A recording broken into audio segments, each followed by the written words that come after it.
CBC News has learned of a tentative deal between the federal Liberals and NDP, a deal that would keep the Trudeau government in power for at least another 3 years. We do expect to hear details later this morning. The Prime Minister has a media availability at 9 a.m. and we will carry that for you live.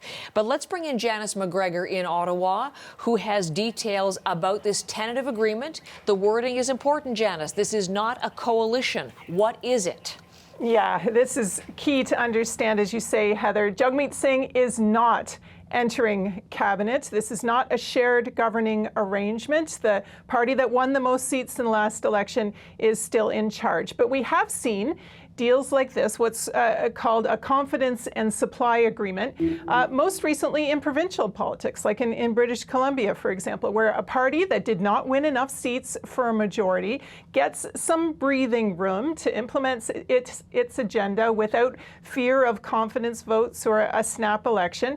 And in this case, the federal New Democrats can say that they are delivering real results to their voters in exchange for their support, because as my colleague Vashi Capellos was reporting last night, in exchange for helping to pass Liberal budgets over the next few years, the Liberals now are apparently going to move on some key NDP priorities, things like finally implementing pharmacare or bringing in a new universal dental care plan, things that really, I think you could say, in recent months had really fallen off, and aren't part of the national conversation, bringing those things back.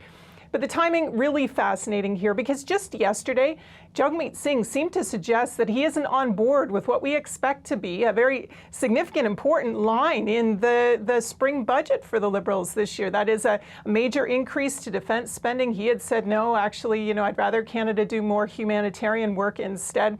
And I think we can't rule out the context of this in terms of it focusing minds here. The anxiety of the pandemic, the way misinformation spread, how we saw a convoy demanding the overthrow, the removal of Justin Trudeau, occupying the capital's downtown for weeks. And in a world where the precariousness of democratic systems, first in the US and now very much so in Ukraine, seems to be presenting a real and growing threat to Western democracies.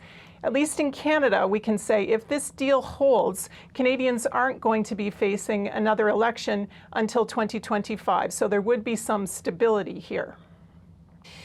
This broke, as you said, Janice, late last night. The response was quick from the Conservatives, and they were not happy. Share with some of the reaction with us this morning. Yeah, livid is a word I would use. The lack of an imminent election now and the ability to threaten that, exactly what has Conservatives so upset. Interim Leader Candice Bergen fired off what I'll call a rocket of a statement last night. She called this a callous attempt by Trudeau to hold on to power. She said it was backdoor socialism. She said Canadians did not vote for this. It's government by blackmail, opportunism over accountability.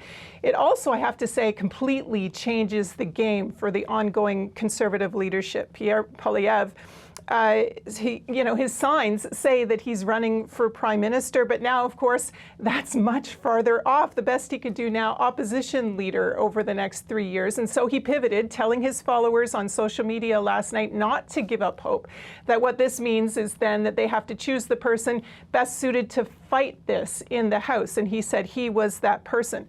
But how will other people in that leadership race react if the best they can do for the next 3 years now is stored away? Remember, Jean Charest is 63. How will he feel about this? Frankly, we're all still processing what could be many implications of this deal, Heather.